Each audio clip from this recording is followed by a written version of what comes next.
읽겠습니다. 시작. 예수께서 그들에게 대답하셨다. 인자가 영광을 받을 때가 왔다. 내가 진정으로 너희에게 말한다. 밀알 하나가 땅에 떨어져서 죽지 않으면 한 알 그대로 있고 죽으면 열매를 많이 맺는다.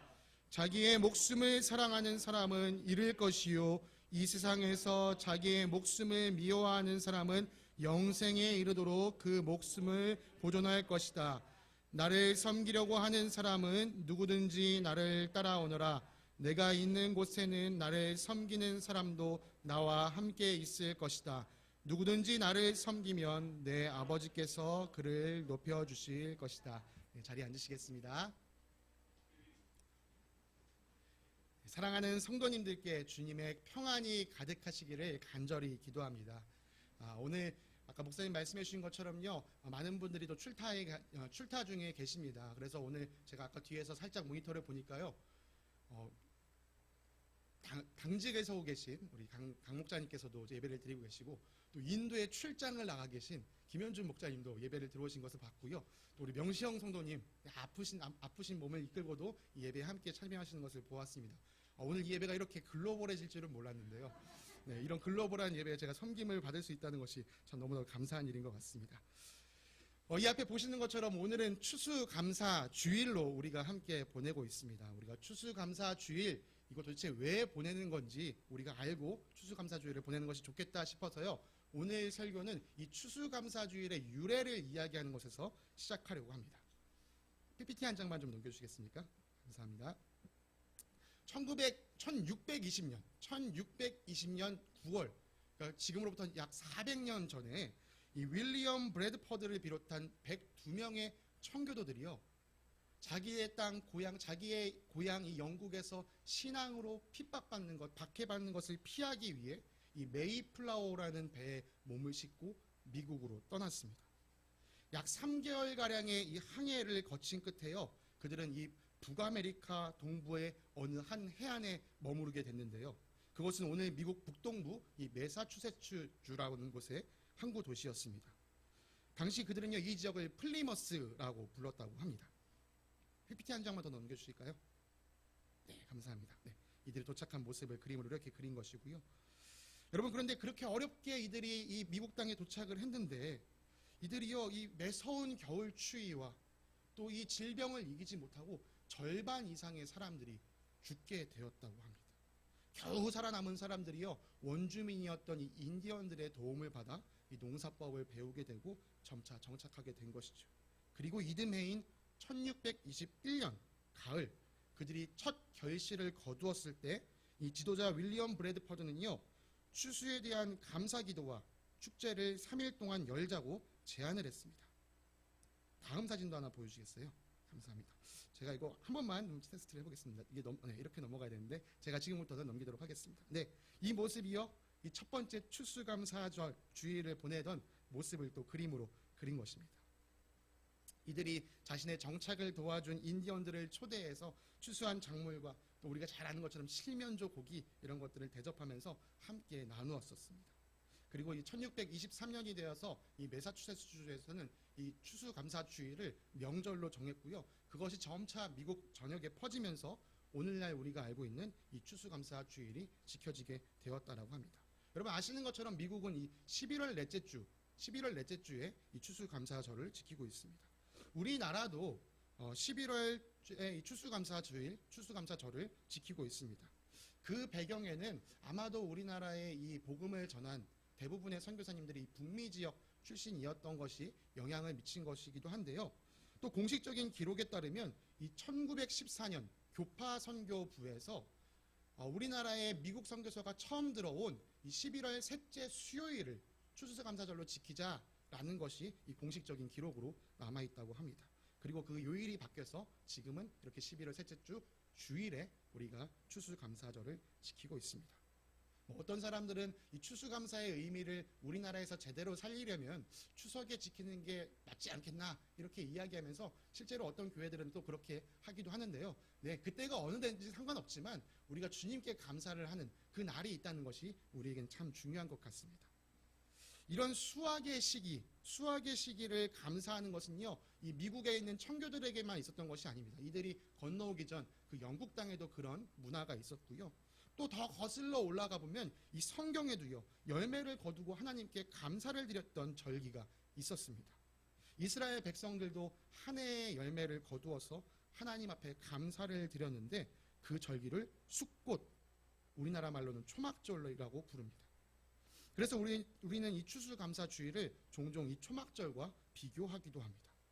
초막절을 왜 그리고 어떻게 지켜야 하는지에 대해서는 이 레위기 23장과 신명기 16장에 잘 기록되어 있습니다. 여러분, 신명기 16장 15절에 따르면요, PPT 한 장만 죄송합니다. 한 번만 더 부탁드릴게요. 네, 이 절기에는요, 하나님께서 주신 모든 풍성한 수확을 감사하며 즐거워하라라고 이렇게 기록되어 있습니다. 그럼 도대체 왜 이 절기 이름을 이 초막절이라고 지었느냐? 레위기 23장을 살펴보면요, 하나님께서 이스라엘 백성에게 초막절을 지키게 하신 것은 하나님께서 이스라엘 백성을 이집트에서 구원하여서 광야에서 초막을 짓고 살게 하셨던 것을 기억하라, 내가 너희를 구원했다는 사실을 기억하라, 이 이유로 이 초막절을 만들어 주셨다라고 기록되어 있습니다. 여러분, 오늘날 유대인들이 어떻게 초막절을 지내는지 제가 사진 몇 장을 좀 보여드리도록 하겠습니다. 여러분, 이런 기다란 나뭇가지를 오늘날도 유대인들은 모아서요, 보시면은 한 장만 더 넘겨주실까요? 이렇게 집 앞에 자기 나름대로의 처소를 지어냅니다. 이렇게 안에를 꾸며놓고 이 초막절을 지키고 있는 것이죠. 이처럼 우리가 추수를 기뻐하며 하나님께 감사하는 시간을 갖는 것은요, 우리가 얻은 풍성한 결실들이 이 하나님으로부터 비롯된 은혜임을 인정하는 것에서 비롯됩니다. 여러분, 올 한 해 여러분께 하나님께서 어떤 은혜를 베풀어 주셨는지 궁금합니다. 아까 목사님 말씀해 주신 것처럼요, 이 뒤에는 작년 2021년에 하나님께서 우리에게 베풀어 주신 감사 제목들이 적혀 있고요, 또 밖에 나가시면은 올해 우리에게 주신 감사 제목들, 여러분들께서 적으신 감사 제목들이 풍성하게 적혀 있습니다. 바라고 바라기는 이 앞뒤에 가득 적혀 있는 이 감사 제목들, 이 풍성한 은혜들이 우리 삶에 늘 함께 차고 넘치기를 간절히 소망합니다. 그런데 사실 우리 인생이요, 늘 이런 풍성함 가운데 있는 것은 아닙니다. 지난 설교에서 말씀드렸듯이요, 우리가 이 보릿고개처럼 아직 결실의 때가 되지 못해서 가난한 시절을 보내는 때가 있는가 하면, 또 이 결실의 때가 되었지만 흉년이 들어서 넉넉하지 못한 부족한 때를 보낼 때도 있습니다. 그렇다면 우리에게 풍성함이 덜하다고 해서 우리가 감사를 조금 덜 해도 괜찮은 것일까요? 그렇지 않습니다. 우리가 아까 찬양을 불렀던 것처럼 무화과 나무 잎이 마르고 포도나무 열매가 없고 감람나무 열매가 없고 논밭에 식물이 없고 우리의 양떼가 없고 외양간에 송아지가 없어도, 우리에게 있는 것이 너무나도 없어 보인다 할지라도, 우리에게 물집에 결핍이 있다 할지라도 우리는 여호와 하나님 한 분, 우리를 구원하시는 그 하나님 한 분만으로 기뻐할 수 있어야 합니다. 여러분, 아까 그 초막절의 의미를 다시 한번 생각해 보십시오. 풍성한 열매를 기억하는 것이 아니라 우리를 구원하신 하나님을 기억하는 명절이 바로 초막절이었습니다.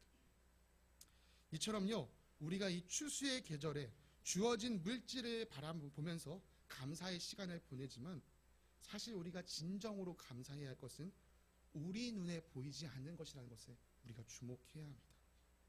또한 이 눈에 보이는 추수의 계절을 바라보면서 우리는 우리의 육신의 눈으로 바라보이지 않는 이 또 다른 추수를 바라볼 수 있어야 합니다.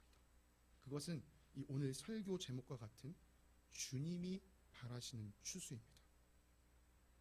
풍성한 수확을 감사하기 위해 이스라엘 백성들은 온갖 재물을 가지고 주님 앞에 나아갔습니다. 오늘날 우리는 더 이상 농사를 짓지 않고 또 목축을 하지 않으니까요, 그런 어떤 수확물로 나오지 않고 우리가 감사헌금, 추수감사헌금을 주님 앞에 이렇게 드리고 나아갔습니다. 이렇게 받은 은혜를 따라서 감사하며 물질을 드리는 것, 그것 의미 있습니다. 그런데 그 물질 자체가 의미 있는 것이 아니라 그 물질을 드리는 마음, 그 중심을 하나님께서 기뻐하십니다. 여러분, 하나님께서 과연 우리가 정말 많은 헌금을 드렸다고 기뻐하실까요? 여러분, 물질의 액수가 중요하지 않습니다. 우리가 정말 감사하는 마음으로 드렸다면 그것이 두렙돈같이 작은 돈이라 할지라도 주님께서는 기뻐 받아주신다는 거죠. 네, 우리 하나님은 우리의 마음, 우리의 중심을 받으시는 분이십니다. 그런데요, 이 성경을 자세히 살펴보다 보면요, 하나님께서 특별히 우리에게 바라시는 마음이 있다라는 것을 발견하게 됩니다. 그것을 잘 알았던 다윗이 이런 고백을 한 적이 있습니다. 주님은 재물을 반기지 않으시며 내가 변제를 드리더라도 기뻐하지 않으십니다. 하나님께서 원하시는 재물은 찢겨진 심령입니다. 오 하나님, 주님은 찢겨지고 짓밟힌 마음을 멸시하지 않으십니다.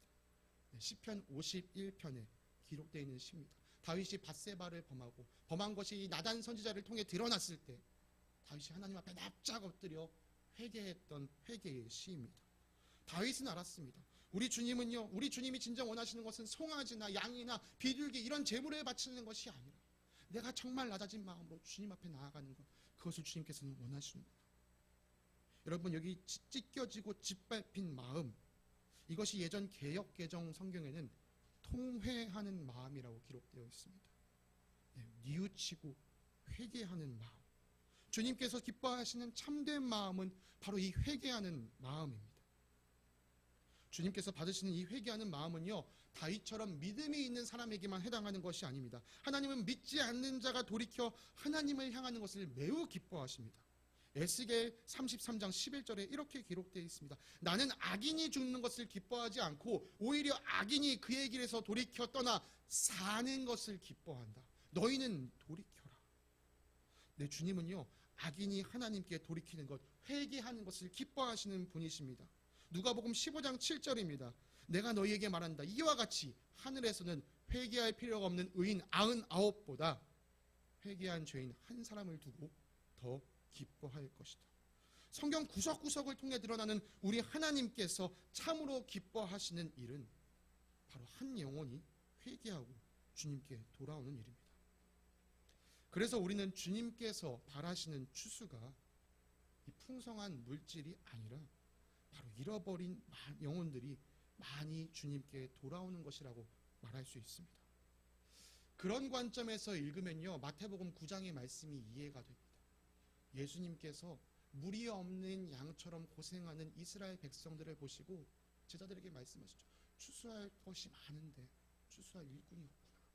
여러분, 예수님 바라보시기에 이 죄 때문에 여전히 고생 가운데 머물러 있는, 고통받고 있는 이 안타까운 백성들의 모습이요, 추수되어야 할 열매들로 보이셨습니다. 죄악으로 인하여 아픔과 슬픔, 고난과 고통에 가득 찬 이 세상, 이 사람들을 회복시키시는 것, 바로 이 구원이 우리 주님께서 바라시는 참된 추수입니다. 주님께서 바라시는 추수가 이루어지기 위해서, 다시 말해서 잃어버린 영혼이 주님께 돌아오는 이 아름다운 일이 일어나기 위해서 반드시 필요한 것이 있습니다. 오늘 본문을 통해 우리가 그것을 좀 생각해 보기 원합니다. 오늘 본문은요, 예수님께서 사람들의 환호를 받으시며 예루살렘에 입성하신 이야기, 그 뒤에 이어지는 이야기입니다. 네, 우리가 잘 알고 있는 호산나 호산나, 이 사건 뒤에 있는 이야기가 오늘 본문입니다. 여러분, 유월절을 지내기 위해 예루살렘에는요, 많은 사람들이 있었습니다. 그 많은 사람들 중에는 하나님을 섬기는 이 이방인들도 섞여 있었습니다. 그리고 그 이방인들 중에는 이 그리스에서 온 그리스 사람들이 있었는데요, 그 그리스 사람 몇이 예수님을 보고 싶어서, 예수님을 만나고 싶어서 예수님의 제자를 찾아갔습니다. 그래서 예수님의 제자가요, 다시 그 이야기를 예수님께 전했습니다. 선생님, 그리스 사람들이 선생님을 만나고 싶어 합니다. 그러자 오늘 우리가 읽었던 본문처럼 예수님께서 말씀하신 겁니다. 그리스 사람들로 대변되는 이 이방인들이 예수님을 찾아오는 모습을 보시면서 예수님은요, 이제 정말 내가 십자가를 지고 영광을 받을 때가 되었구나 라고 생각하신 것이죠. 그래서 오늘 본문은요, 사실 예수님 자신의 죽음을 드러내고 있는 본문입니다. 24절을 다시 한번 보겠습니다. 내가 진정으로 너희에게 말한다. 밀알 하나가 땅에 떨어져서 죽지 않으면 하나에 그대로 있고 죽으면 열매를 많이 맺는다. 예수님은요, 이 어린아이, 우리 준우 같은 어린아이도 이해할 수 있는 간단한 원리로 설명해 주셨습니다.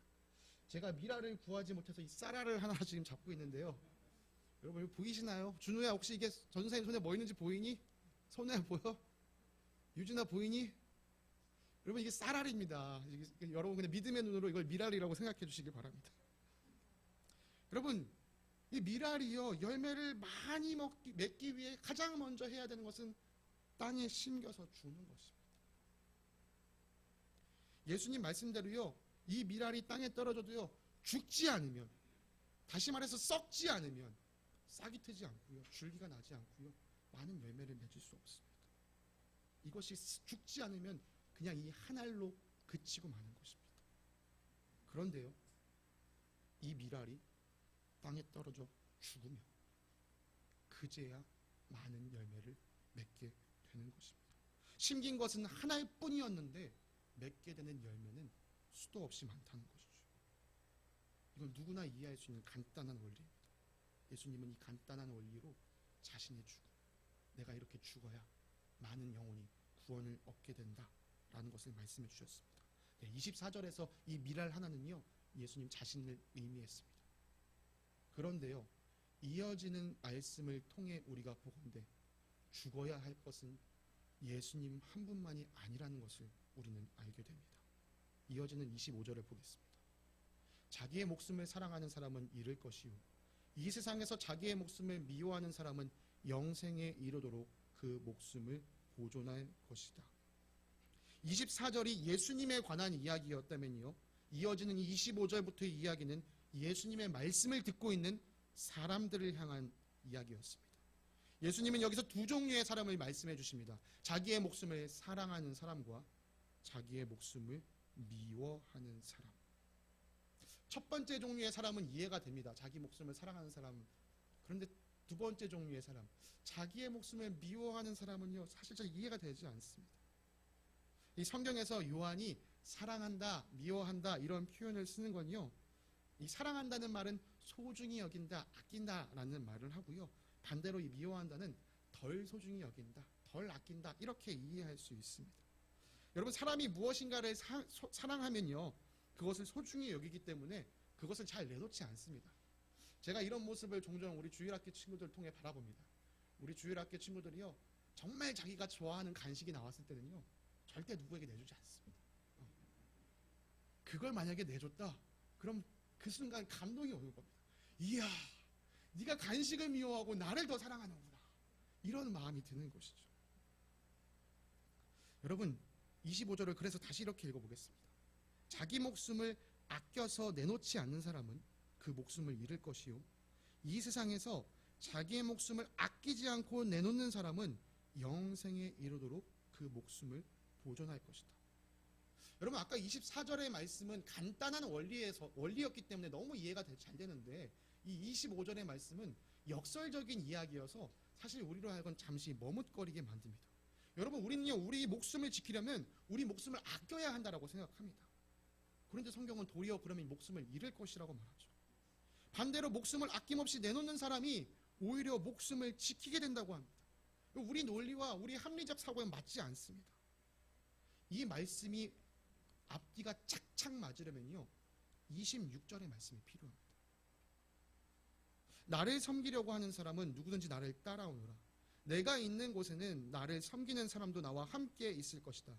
누구든지 나를 섬기면 내 아버지께서 그를 높여주실 것이다. 26절에는요, 3번이나 반복되는 표현이 있습니다. 그것은 바로 섬긴다, 섬긴다라는 것이죠. 특별히 누구를요? 예수님을 섬긴다. 자, 나를 섬기려는 사람은 나를 따라와라. 이게 지금 1번, 첫 번째 나오는 섬김이었습니다. 그리고 나를 섬기는 사람이 나와 함께 있을 것이다. 이게 두 번째 나오는 거죠. 그럼 1번과 2번을 우리가 합쳐보겠습니다. 나를 섬기는 사람은 나를 따르는 사람이다. 즉, 나를 따르는 사람이 나와 함께 있을 것이다. 이런 말이 되는 것입니다. 여러분, 당연한 말입니다. 여러분, 예배 끝나고 우리 자녀들이 엄마 아빠 알아서 가십시오, 난 내 갈 길 가렵니다, 이러면요, 그 자녀가 부모와 함께 있을 수 없습니다. 자녀가 부모를 따라갈 때 부모와 함께 있을 수 있는 것처럼 우리가 예수님을 따라갈 때 예수님과 함께 있을 수 있습니다.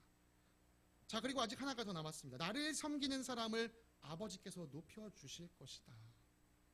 이걸 다시 1번과 섞어볼까요? 나를 따라오는 사람을 하나님께서 높여주실 것이다. 여러분, 예수님을 따라가야 하나님께서 우리를 높여주십니다. 예수님과 함께 있는 것, 하나님께서 우리를 높여주시는 것, 그것을 25절에서는 영생이라는 한 단어로 표현한 것입니다. 여러분, 한 가지를 여쭤보겠습니다. 여러분 중에 여러분의 생명을 정말 끝까지 지키실 수 있는 분 계십니까?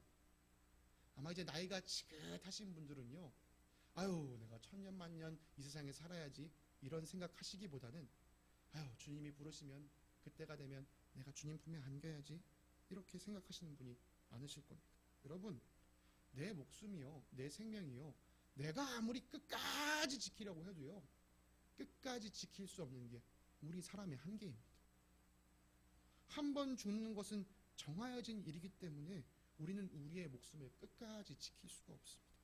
대신 생명의 근원이신 우리 하나님은 우리에게 참된 생명, 영원한 생명, 그 영생을 허락하여 주실 수 있는 분이십니다. 이것을 믿는 자가 예수님을 따라서 하나님의 미랄이 되어서 예수님이 죽은 것처럼 예수님을 따라 죽을 수 있는 것입니다. 여러분, 이 말씀을 이해하고 나니까요, 또 다른 성경 구절 한 부분이 생각납니다. 마태복음 16장 24절과 25절입니다. 그때 예수께서는 제자들에게 말씀하셨다. 누구든지 나를 따라오려거든 자기를 부인하고 제 십자가를 지고 나를 따라오너라. 누구든지 자기 목숨을 구하고자 하는 사람은 잃을 것이요, 나 때문에 자기 목숨을 잃는 사람은 찾을 것이다. 제가 이 말씀이 있는 게 왜 이렇게 익숙하지라고 생각하신다면요, 사실 제가 지금 이 자리에서 이 똑같은 부분만 3번째 이야기하고 있습니다. 제가 주일 예배를 이렇게 섬긴 게 몇 번 되지 않은데 그 중에 3번을 지금 이 말씀을 매 설교마다 하고 있는 것이죠. 이 정도면 이 말씀에 어떤 애정이 있다기보단 집착하는 거 아니야, 막 이런 생각도 하실 수 있는데요. 근데 저는 단연코 오늘 이 말씀이 오늘날 이 그리스도인들에게 가장 필요한 말씀 중에 하나라고 생각합니다. 사랑하는 성도님들, 예수님을 믿는 것 정말 복된 길입니다. 그런데요, 예수님을 믿고 그 따라가는 길이요, 비단길은 아닙니다. 이 땅에서 살아가는 동안 그리스도인이 살아가야 하는 길은 십자가의 길, 좁은 길입니다. 그래서 예수님은요, 제자들에게 내 이름으로 박해를 받을 것이다, 그리고 그렇게 너희가 박해를 받을 때 기뻐해라, 너에게 상이 크다, 복이 있다 라고 말씀해 주셨습니다. 여러분, 우리가 받아야 될 그 궁극적인 상은요, 하늘나라에 있습니다. 여러분, 이번 주 읽으셨던 이 사도행전 9장 말씀 한번 생각해 보십시오. 예수님께서 사울을요, 자기 이름을 전할 내 그릇으로 택하셨다라고 말씀하시면서요, 사울에게 무엇을 가르쳐 주셨나요? 그래, 사울아, 네가 이제 내 이름으로 고난받아야 한다. 그런데 오늘날 그리스도인들은요, 십자가를 지고 가는 이 좁은 길은 생략하고 비단길만을 바라보고 있는 것 같습니다. 비단길을 바라는 마음과 십자가의 길을 걸어야 하는 이 현실이 부딪히면요, 거기서 괴리감을 느끼고요, 안타깝지만 많은 사람이 그 괴리감 안에서 그리스도인답게 사는 것을 포기하고 세상 사람들과 다를 바 없는 삶을 살아가고 있다는 것입니다. 마치 예수님을 찾아왔던 부자 청년처럼 말입니다.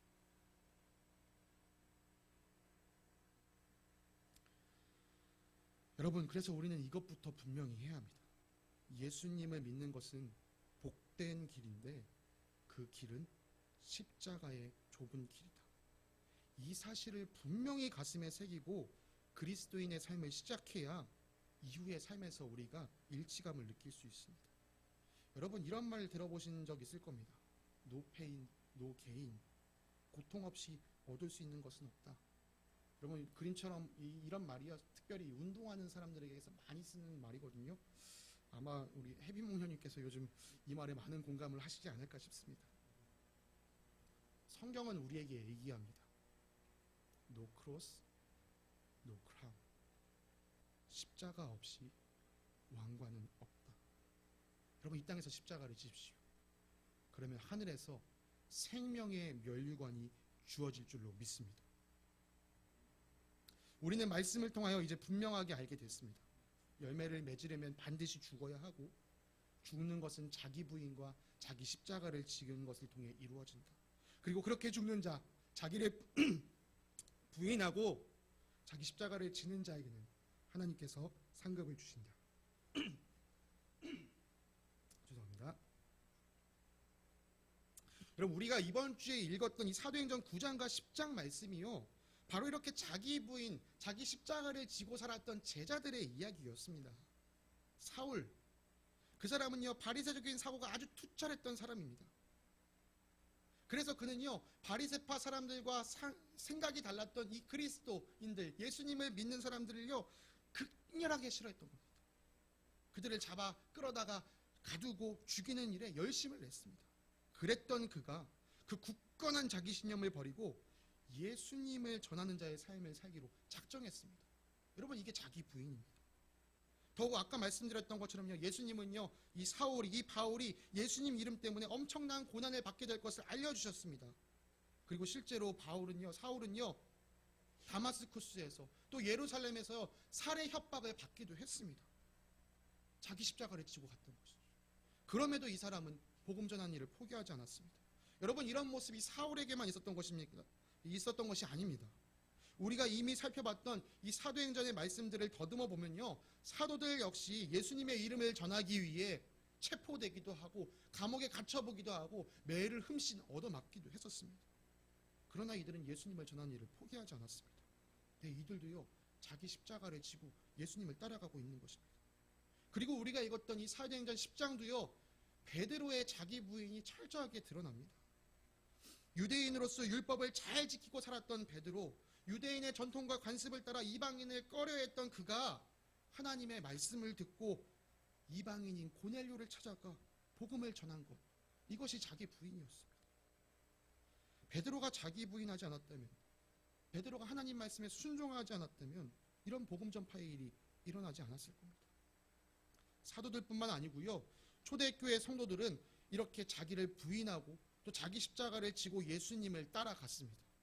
그래서 그들은 각각의 소유를 팔아 필요한 사람에게 나눠주기도 했고요, 또 예루살렘에서 쫓겨나가면서까지도 예수님의 이름을 포기하지 않았던 겁니다. 초대교회 성도들은요 자기 부인과 십자가를 지며 살아가는 것이 그리스도인의 모습임을 분명히 알았고 또 그렇게 살았습니다.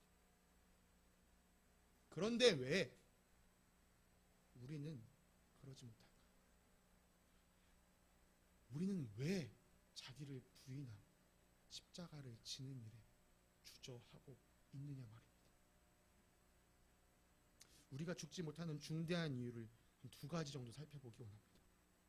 첫 번째 이유는요, 예수님의 죽음이 나와 무슨 상관인지 모르기 때문입니다. 여러분, 예수님의 죽음이 나에게 무슨 상관이 있는지, 그것이 나에게 어떤 연관이 있는지 모르면요 그 사람은 당연히 죽을 수 없습니다. 바라건대 우리 겨자씨 교회에는 이런 사람이 없어야 됩니다. 만약에 이 자리에 계신 분 중에 이제 막 신앙생활을 시작하려는 VIP이시거나 아니면 아직 신앙의 깊은 의미를 잘 모르는 우리 어린 자녀라면요, 그들은 아직 예수님의 죽음과 내가 무슨 상관이 있는지 잘 모를 수 있습니다. 그러나 그들도요, 내가 그리스도인이 되겠다라고 말하면요 이 사실 반드시 믿어야 됩니다. 예수님의 죽음이 나를 위한 것이었구나. 스스로 그리스도인이라고 여기면서 예수님의 죽음이 나와 무슨 상관인지 잘 모르겠다? 죄송합니다만 자신이 정말 그리스도인인지 점검해 보셔야 합니다. 이런 분들에게는요, 너도 예수님처럼 십자가를 지고 가라라는 이 이야기보다 예수님께서 너를 위해 십자가를 지셨다, 이 복음이 더 필요한 상태입니다. 여러분, 예수님의 죽음이 내가 받아야 할 그 죄값을 대신 치른 것이다, 이 사실이요 여러분 가슴 깊이 누리셔야 됩니다. 제가 어려서부터 부모님을 따라 오랜 시간 교회에 있다 보니까요, 이런 사람들이 교회에 덜어 있다는 사실을 알게 됐습니다. 예수님이 나를 위해 죽으셨다, 이걸 안다라고 말을 하는데요, 그걸 진짜 믿기보다는 그냥 너무 많이 들어서 나도 그거 알아, 이렇게 말하는 사람들이요 교회 안에 덜어 있다는 사실을 알게 되었습니다. 예수님이 날 대신해서 죽으셨다, 그분이 나를 구원해 주셨다, 여러분 이건 단순한 지식이 아니고요 참된 감격입니다. 누군가 나를 구해줬는데 당신이 날 구해준 사람이군요, 감사합니다. 여러분, 이렇게 할 수 없습니다. 정말 구원받은 사람은요, 진짜 감사합니다, 당신이 날 구원해 주셨군요, 당신이 날 구해 주셨군요, 정말 감사합니다, 감사합니다, 이렇게 굽신굽신 감사에 감사를 더할 것입니다. 저는 그런 점에서 주님께서 제 삶에 죽을 뻔한 경험을 허락하신 것을 감사합니다. 제가 어렸을 때 물에 빠져 죽을 뻔한 적이 있었습니다. 제가 주일학교 친구들이랑 한번 얘기 나눈 적이 있었는데요. 물에 급류에 휩쓸려서 아래서 이제 숨이 다 뻗어나가고 있을 때 모르는 아저씨가 저를 다 건져줬습니다. 제가 너무 경황이 없었기 때문에요. 그 아저씨 얼굴이 기억나지도 않고 사실 뭐 이름도 모릅니다. 그런데 만약 그 아저씨가 내 앞에 나타난다. 전 정말 마음을 다해 감사를 표현할 것입니다. 여러분, 예수님께서 영원한 죽음에서 나를 건지셨다. 이 사실이요, 우리 머리가 아니라 우리의 가슴으로, 우리의 마음으로 누려져야 합니다. 그래야 예수님께서 나의 구주이신 것이 분명하게 느껴져야 내가 예수님을 위해 살 뿐 아니라 예수님을 위해 목숨을 내놓는 것도 아끼지 않을 수 있습니다. 여러분 안에 예수님으로 인한 그 구원의 감격, 구원의 기쁨을 꽉 붙잡으시기 바랍니다. 여러분, 예수님을 위해 자기를 부인하고 자기 십자가를 지는 것에 주저하는 두 번째 이유는요, 아마도 우리 중에는 이런 사람들이 더 많을 수 있다고 생각합니다. 구원을 받았다는 감격은 분명히 있는데 예수님께서 약속하시는 그 상급에 집중하지 못했기 때문입니다. 여러분, 예수님이 우리에게 약속하신 그 상급이 무엇인지 집중하지 못하면요, 우리는 예수님을 위해 죽는 것에, 예수님을 위해 자기를 부인하고 십자가를 지는 일에 주저하게 됩니다. 설교 전에 우리가 찬양을 했습니다. 주님 한 분만으로 나는 만족해. 여러분, 주님 한 분만으로 우리가 만족해야 하는데 주님이 아닌 다른 것으로 만족을 구하고 있다면 당연히 그 사람은 예수님께 올인할 수 없습니다. 얼마 전에 우리 자녀들이 이제 수능을 치른 자녀들이 있습니다. 오늘 또 아마 그 가족들이 다들 이렇게 자녀들 데리고 위로 여행을 떠난 것 같은데, 여러분, 이 혈기왕성한 청소년 아이들이요, 왜 놀지 않고 열심히 공부했을까요? 이들에게는요, 가장 중요한, 거의 유일한 목표가 있었기 때문입니다. 이들이 놀고 싶지 않아서 놀지 않았던 게 아니고요, 내가 정말 더 중요하게 여기는 것이 있었기 때문에 노는 것을 포기하고 공부하는 일에 집중했던 겁니다. 내가 다른 것들 통해 만족을 얻지만 그래도 나는 예수님을 통해서 얻는 만족이 제일 커요. 그럼 괜찮지 않을까요? 여러분, 이렇게 변명할 수 없습니다. 여러분이 주님 한 분만으로 만족한다라고 말할 때는요, 결혼 관계를 생각해야 합니다. 남편이 아내만으로, 아내가 남편만으로 만족하지 못하면요, 그 관계는 심각한 문제에 있는 겁니다. 여러분, 주님 한 분만으로 만족하지 못하는 사람은요, 예수님을 위해 나름의 희생은 할 수 있지만요, 자기가 예수님으로부터 얻는 만족보다 치러야 될 희생이 더 크다라고 생각하는 순간 희생하는 것을 멈춰버립니다. 주님이 주시는 만족은 이만큼인데 나한테 이만큼을 바치라고? 난 그거 못해. 여러분, 그 사람이 멈춰서는 순간 뭐 하는지 아십니까? 나에게 희생을 요구하지 않고도 만족을 주는 다른 것들, 특별히 세상 것들의 마음을 빼앗기기 시작합니다. 여러분, 그래서 우리는요, 정말 주님 한 분만으로 만족한다고 고백해야 합니다. 애매하게 나는 주님으로도 만족하고 나는 저걸로도 만족해, 이런 애매한 태도 여러분 버리셔야 됩니다. 정말 주님 한 분만으로 만족한다라고 고백해야만 합니다. 여러분, 그러면 우리가 어떻게 해야 이 주님 한 분만으로 만족할 수 있을까요? 다른 비결 없습니다. 주님이 약속하신 그 상급이 얼마나 큰 것인지, 그 가치가 얼마나 소중한 것인지를 깨달아야 합니다. 얼마 전에 빈살만이 한국에 왔을 때 이 나라에서 제일 가는 부자들이요, 그 사람 앞에 쪼르르 달려가 모였습니다. 왜 그렇습니까? 이 빈살만이라는 사람이 추진하는 그 사업에 내가 숟가락이라도 뭐 하나 얹어볼까 봐, 그 사람이 하는 일에 내가 뭐라도 콩고물이라도 받아 먹을 수 있을까 봐. 여러분, 이 우리나라의 이 잘 나가는 사람들 누가 모이라고 한다고 이렇게 쫙 모일까요? 여러분, 만약에 빈살만이요 새벽 2시에 모여라 해서도 모였을 겁니다. 왜요? 이 사람들은 거기에 중요한 가치를 보고 있기 때문이죠. 천국은 마치 밭에 감추인 보화라는 예수님 말씀 기억하십시오. 그 보화 발견한 사람은요, 가진 모든 것을 팔아서 그 밭을 사는 법입니다. 예수님이 우리에게 약속하신 상급이 얼마나 큰지 아는 사람은 내 목숨을 내놓는다 할지라도 그것이 더 소중하다는 것을 알고 목숨을 내놓는 일에 마다하지 않습니다. 여러분, 주님께서 우리에게 이 영원한 상급을 주실 수 있다, 이 사실을 믿으려면요, 우리가 예수님의 부활을 지그시 바라봐야 합니다. 죽음을 이길 힘이 이 생명의 창시자이신 우리 주님께 있다는 사실을 우리가 분명히 믿어야 우리의 목숨을 내놓는 일에 아낌이 없다는 것이죠. 여러분, 예수님의 부활은요, 입증된 사실입니다. 이 신화가 아닙니다. 이 역사적 사실입니다. 여러분, 이것을 분명히 믿으셔야 합니다. 여기서 그래서 잠깐 말씀을 정리하고 싶습니다. 예수님을 위하여 죽지 못하도록 주저하는 우리 마음의 이유들을 제거하려면요, 결국 우리는 예수님의 십자가와 예수님의 부활을 제대로 바라봐야 합니다. 여러분, 예수님의 십자가와 예수님의 부활에 집중하셔야 됩니다. 예수님께서 우리를 위해 이 땅에 찾아오셔서 이루신 일을 우리가 모든 관심을 쏟아 그 일에 집중할 때 비로소 우리는 예수님을 위해 목숨을 아까워하지 않을 수 있습니다. 우리가 아까 찬양했던 것처럼요, 예수 그리스도를 통하여 우리의 삶을 새롭게 하고 변화시키는 그 능력이 예수님의 십자가와 부활로 이미 시작되었습니다.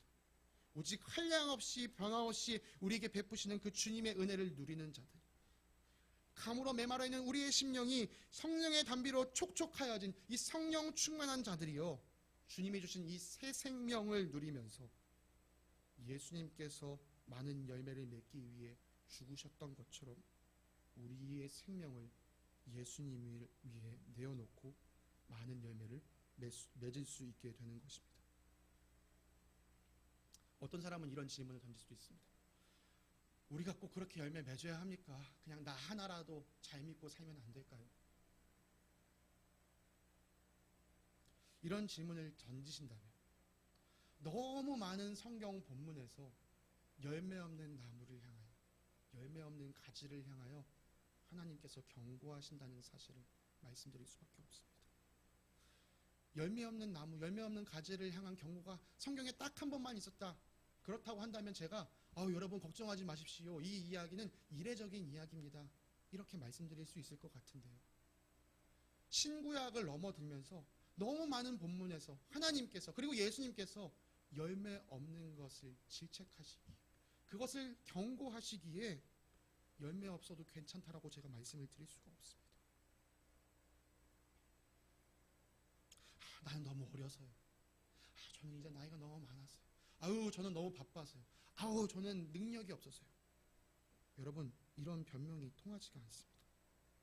우리가 처해져 있는 상황이 어떠하든지 우리가 온전히 예수님께만 집중하여서 우리의 생명을 주님 앞에 내어드릴 때, 그때 주님께서 우리를 통해 일하시는 겁니다. 여러분, 우리가 하는 것은요, 그저 도를 전하는 것, 그냥 전도하는 것 뿐입니다. 영혼을 구원하시는 일은요, 우리를 통해서 하나님께서 하실 일입니다. 여러분, 하나님이 하셔야 될 일까지 여러분이 걱정하지 마세요. 여러분요, 그저 도를 전하시면 됩니다. 예수님을 전하시기만 하면 됩니다. 나머지 일은요, 하나님께서 이루어 가실 것입니다. 말씀을 마무리하고 싶습니다. 제가 청년 시절에 서울에서 살 때 섬겼던 교회에서 저는 이제 새신자부에서 일을 한동안 했었습니다. 그 새신자부에서는요, 우리가 아까 읽었던 그 누가복음의 말씀을 엄청 강조했습니다. 잃어버린 한 영혼이 돌아오는 것을 우리 주님께서는 기뻐하십니다. 아닙니다. 이 일을 너무나 많이 강조한 나머지 한 성도님께서, 한 새신자부 부원이가 이런 말을 했습니다. 우리 주님 맨날 새신자만 찾아와서 우리 같은 이 낡아 빠진 헌신자들은 어떻게 한대? 그런데 그런 생각을 해봅니다. 여러분, 이 새신자 한 명이 걷어지기 위해서 헌신자가 필요합니다. 헌신자 말고요, 헌신자가 필요합니다. 여러분, 우리는 그저 낡아 빠져버린 묵은 쌀과 같은 사람들이 아니라 하나님 앞에 헌신된 죽어진 자들이 되어야만 합니다. 우리가 정말 이 오래 신앙생활한 것을 우리의 자랑으로 여기지 않고 주님 앞에 죽는 것을, 주님을 위하여 우리의 목숨을 바치는 것을 우리의 자랑으로 여길 때, 우리가 헌신자가 아니라 헌신자가 될 때 주님께서 이 헌신자를 더 기쁘게 받아주실 줄로 믿습니다. 또한 우리 한 사람 한 사람이 이 헌신자가 되는 것뿐만이 아니라 우리 교회가 주님 앞에 헌신된 교회가 되기를 간절히 소망합니다. 저는 그 아름다운 꿈을요, 우리 건물에 도입된 이 주차 시스템을 통해 바라봤습니다. 저게 뭔 소린가 싶으실 텐데요. 우리 건물에 이 주차 시스템이 도입될 때요, 이 각 호수마다 이름을 넣어줬었습니다. 근데 우리 교회 이름을요, 겨자씨 교회라고 안 하고 겨자씨 나무 교회라고 썼더라고요. 제가 처음 이거 발견했을 때요, 어떡하지? 연락해서 바꿔달라고 할까 하다가요, 멈췄습니다. 어쩌면 이 세상이 이제는 쉴 곳을 필요로 하는구나. 이제는 우리가 겨자씨로 출발했지만 우리가 나무가 되기를 이 세상도 바라고 있구나. 이런 마음이 제게 느껴졌기 때문입니다. 여러분, 우리가 겨자씨 교회라는 이름으로 출발한 것이요, 우리가 계속 겨자씨로 남기 위해서 이 이름을 지은 것이 아닌 줄로 믿습니다. 여러분, 겨자씨입니다. 정말 작디 작지요. 혹시 보이시나요? 더 많은 걸 보여드릴까요? 겨자씨입니다. 정말 이 한 알이요, 아까 그 쌀알에 비교하면요, 잡히지도 않을 정도로 작습니다. 너무나도 작습니다. 우리의 현실이 이 겨자씨 같다고 할지라도 주님께서 우리에게 맡기신 복음은 큰 나무가 되어서 공중의 새들도 쉴 만한 능력이 있는 줄로 믿습니다. 여러분, 우리가 이것을 꿈꿉니다. 우리 교회 자체가 커지는 것을 꿈꾸는 것이 아니에요. 우리를 통하여 복음의 능력이 나타나는 것을 꿈꿉니다.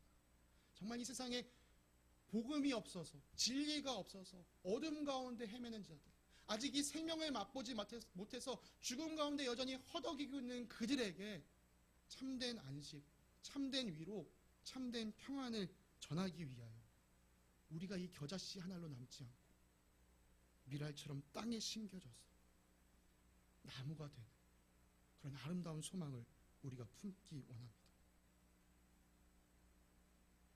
여러분, 주님이 바라시는 참된 추수, 영혼의 구원이 이루어지기 위해 우리가 죽어야 한다는 사실 기억하시기 바랍니다. 죽지 않고 이 일을 이룰 수 없습니다. 이렇게 설교를 마치면 그래서 어떻게 해야 내가 그 온전한 헌신을 이룰 수 있을까? 아마 고민하다가 나는 도저히 내 목숨까지 내놓을 수 없을 것 같아 라고 지레 겁먹고 포기하시는 분들이 계실 수도 있을 것 같아서 제가 작은 제안을 하나 드리고 싶습니다. 여러분, 우리가 주님께 나를 드린다, 우리가 그 끝의 모습을 생각하면요, 시작하는 게 정말 멈칫합니다. 그런데 우리가 이 작은 한 걸음부터 시작하면요, 우리도 할 수 있습니다. 여러분들이 좀 더 생생하게 느끼실 수 있도록 여러분들이 경험할 수 있는 범위에서 제 경험과 더불어서 함께 설명해 보도록 하겠습니다. 여러분, 우리 교회가 위치한 이 건물에는요, 다양한 이 업종을 가진 사람들이 이 건물에 함께합니다. 6층, 7층에는 요양병원이 있고 바로 위층에는 헬스장이 있고요. 또 이 아래층에는 학원들도 있고 사무실들도 있긴 합니다. 여러분, 7층에서 내려오는 이 엘리베이터를 마주해서 같이 함께 탈 때가 덜어 있는데요. 요양병원에서 나오는 이 온갖 쓰레기들과 함께 그 엘리베이터를 탈 때가 있습니다. 그러면 안타깝지만요, 그 안에서는요, 뭔가 암울한 냄새가 퍼져납니다. 5층에서 내려오는 사람들과 같이 엘리베이터를 타면요, 자신의 건강을 위해서 열심히 쇠질을 하다가 이 땀범벅이 된 그 땀내가 느껴집니다.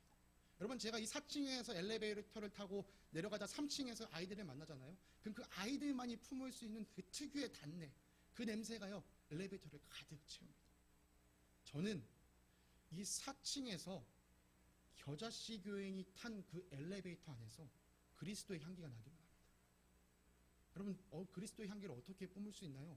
어렵지 않습니다. 여러분, 앞으로요, 이 건물에 있는 엘리베이터 타실 때요, 그 안에 사람이 있다, 누군가 내가 타고 있는 엘리베이터에 사람이 탄다, 상냥한 미소로 안녕하세요 이렇게 인사 한번 해주십시오.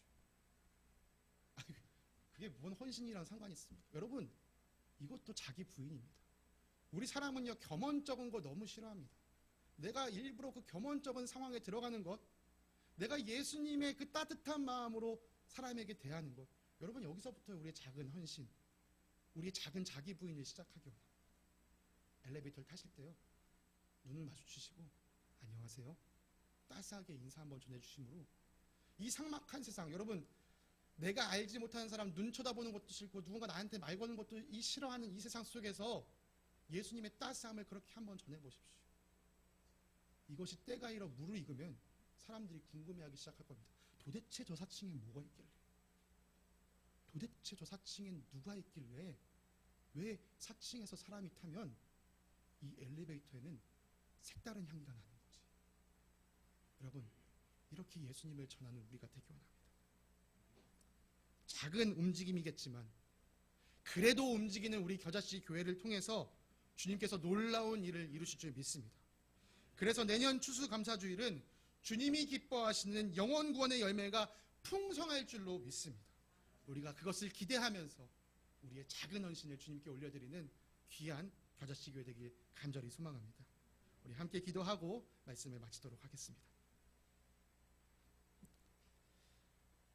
사랑과 은혜가 풍성하신 하나님 아버지, 감사합니다. 우리를 위해 이 땅에 보내주신 예수 그리스도로 인하여 주님께 감사드립니다. 예수님께서 하늘의 미랄이 되어 죽으심으로 많은 열매를 맺으신 것처럼 우리 겨자씨 교회도 예수님을 위하여 죽는 것을 마다하지 않는, 그래서 정말 하늘이 겨자씨가 땅에 섬겨 풍성한 나무가 되어 공중의 새를 쉬게 하듯이 풍성한 영혼 구원의 열매를 가득 맺는 교회 되게 하여 주시옵소서. 우리를 통하여 이 놀라운 일을 이루실 주님께 감사드리며 거룩하신 우리 구주 예수 그리스도의 이름으로 기도드립니다. 아멘.